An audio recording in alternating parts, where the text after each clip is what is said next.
actually showed me that, and so I'm currently working on a new build. Get back to me in a week, and I'll, I'll give it to you. We'll definitely revisit that one in coming weeks. So, Yep. anyways, to the task at hand.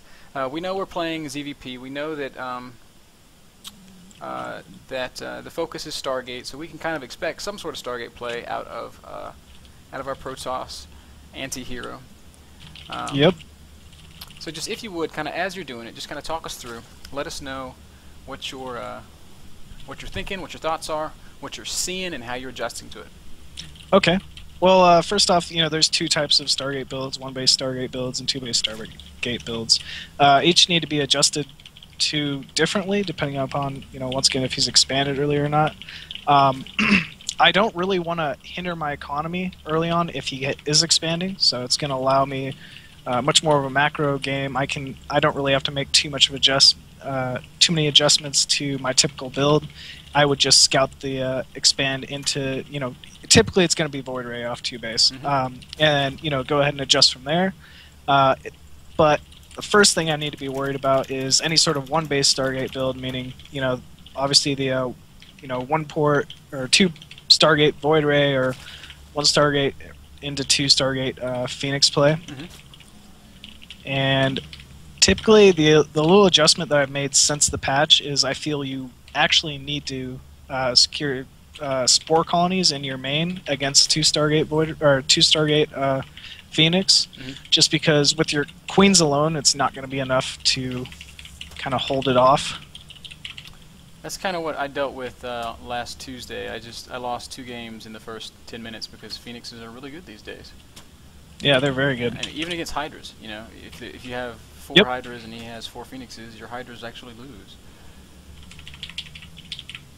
Yeah, and it's not really once you start massing up those numbers of Hydras that's hard. It's just the initial ones, and Phoenix comes so fast, especially now with the reduced build time.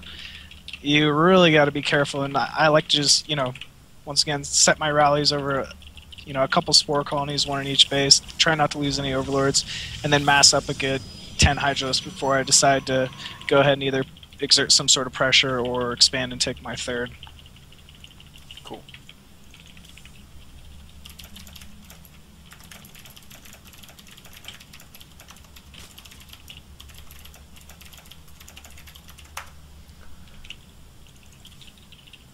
Alright, just typical same build I've usually used. 14 pools, 16 hatch expand. Go ahead, take my gas 21. Scout with these 2 early Zerglings. I gotta see if he's gone Forge expand or one base.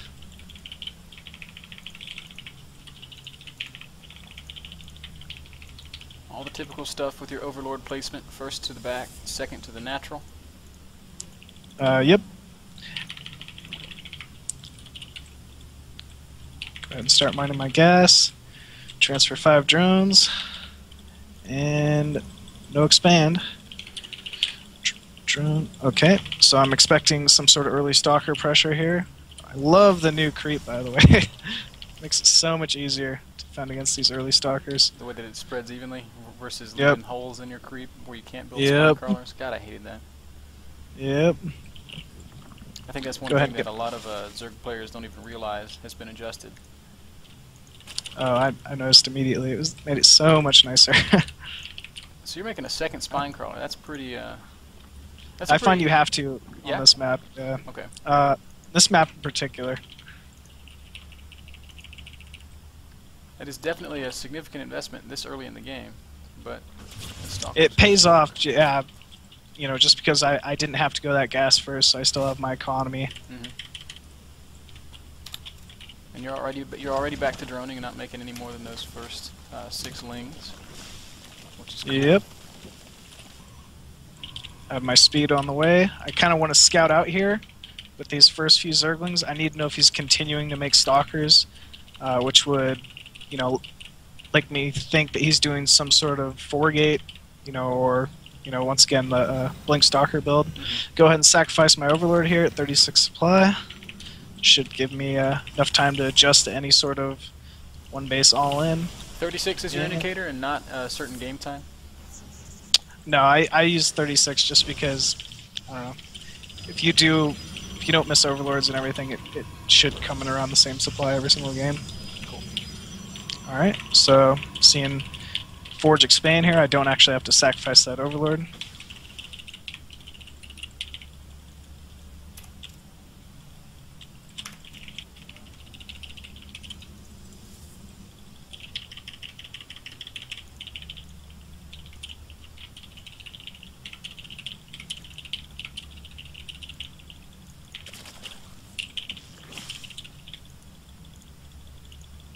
And Nexus goes down. Now, are you going to still play for that normal Roach Bro timing?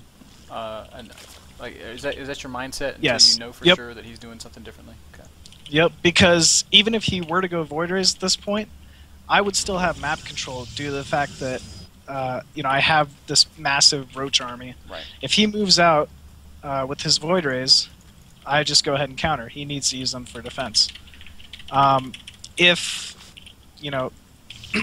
And so he, because of that, he has to kind of sit back. But at the same time, I can't attack into him. He has, map control just by having those Void Rays as well. Well, at least control over his own base. Mm-hmm. So I would go ahead, scout the Void Ray composition, and just fall back, take my third drone up. All right, so I see this Phoenix here. I'm not quite sure if it's a hallucination, and that damage or lack of damage lets me know it is a hallucination. So I'm still not really keyed off with any sort of Stargate tech at this point. And you're still droning quite a bit. You're not committing heavily to these roaches, so you're not going to aim at a mid-game timing push right now, are you? You're just going to try to get a third. I'm going to mid-game pressure. I will be pressuring. I realized kind of one of the little adjustments I've had to make against these Void Raid builds is if you do go too all-in Roach with this mid-game timing attack, and they do go Void Rays, you can't pressure, and you've cut so many drones that you can't really do anything with it. It kind of puts you all in. So yeah. I've learned to adjust to it unless I see like a lot of early or mid-game units. Then I'll go ahead, start spamming out the roaches, and pressure that way. So here I'm more or less looking to, see is it Robo or is it Stargate? Cool. And you're still proceeding down this normal path that we saw with you when we did ZvP before. You're getting your Hydra Den here. Yep. Some other players have been opting for double Evo at this point instead. Do you have an opinion on that? I like the early Hydra Den. Once again, typically the adjustment that players would be making against these roaches is just be if they have, he has to have Observer because I have Burrow, so he needs to be able to move out at some point. B, the easiest way to deal with some sort of a roach composition like this is just by chrono boosting out Immortals. So everything should point straight at robotics facility tech. Mm-hmm. And I still haven't scouted any sort of Stargate, so I want to go ahead, just kind of assume that he's going like robotics facility straight to Immortal at this point. I don't really want to throw down my Spire too early, but I will be throwing it down here shortly. Right, because of the natural Colossus transition that would follow. Yep. So you're not going to actually sack this Overlord at all. You're just going to let him be, and you're going to just kind of play by what you feel in this case. Yep.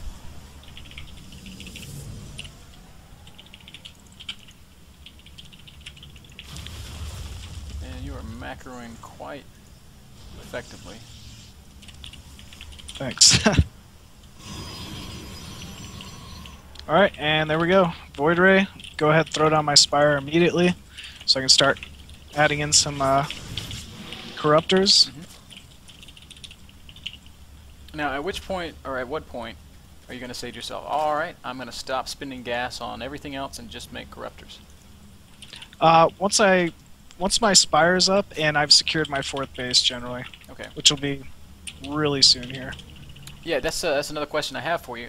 In talking with Rhett especially, one of Rhett's biggest pieces of advice for us when dealing with Stargate is if you see that Stargate, his ground army is going to be smaller as a result of that, so you need to go expand again, because he's not going to be able to punish that as easily. Yep. I guess that's something that you're on board with? Yep, definitely.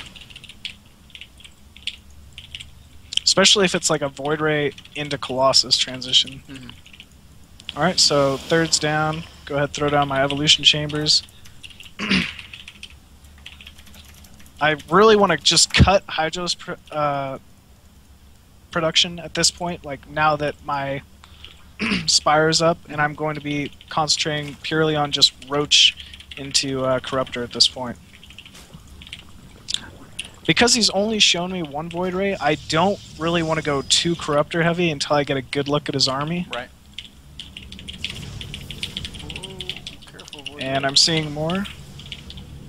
So you're basically maxed. Yep. And I need to pressure once I'm maxed, always.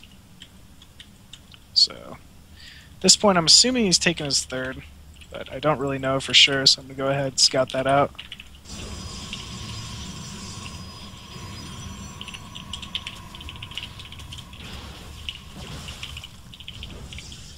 And yes.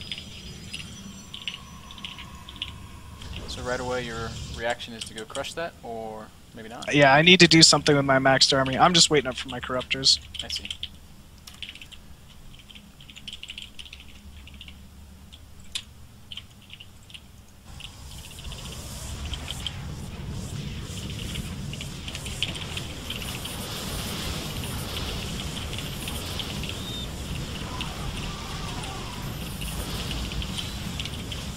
And from here, I'm immediately rebuilding with Roaches. Just reloading full Roach. This is, Yep. This looks like it's pretty one-sided, to be honest. And once again, I want to make sure I'm overkilling this. I know that's too many Corruptors, but I feel like I kind of have to. And generally, like, you'll see as I get to, like, later games, it becomes even more, and I just transition straight from here into Broodlord. And just keep that extremely heavy Corruptor count, and just say, you know, I know my Roach army is about to die. It's fine. I'm just going to go ahead, reinforce it, just because Roaches are so cheap. You know, as long as I'm macroing properly, I'll have enough larvae to go ahead and reinforce pretty quickly. And once again, I need to make sure I'm keeping his numbers low on those Colossus and Void Rays. So as soon as I'm gonna go ahead and just immediately keep reinforcing, just keep re-engaging as quickly as I can.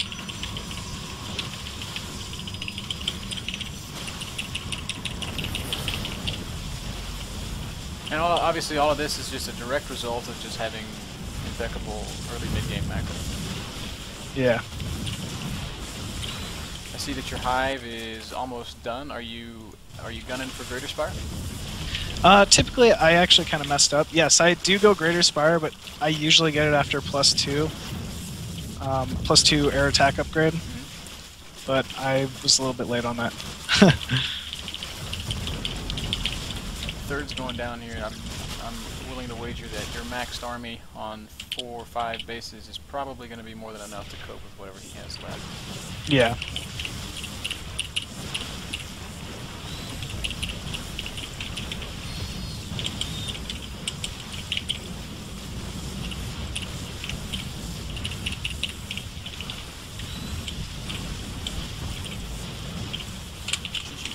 Alright. Alright.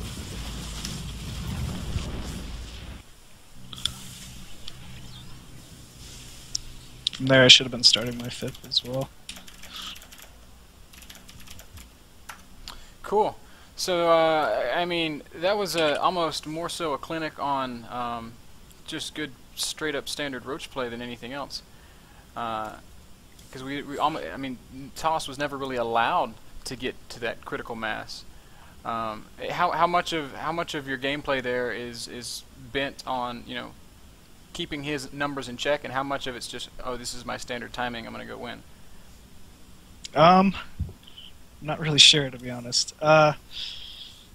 Obviously, he should have had more units at that point. Mm-hmm. It shouldn't have been quite so easy for me. And then, even though, you know, my timing attack was good, the problem with it was I pressured into his 3rd down a ramp. You never really want to do that as Zerg, especially against like force field and such. But yeah, more or less, that was just macro right there. Mm-hmm. With that Void Ray Colossus numbers, you really, as a Protoss, kind of need to play a bit more passively, sit back behind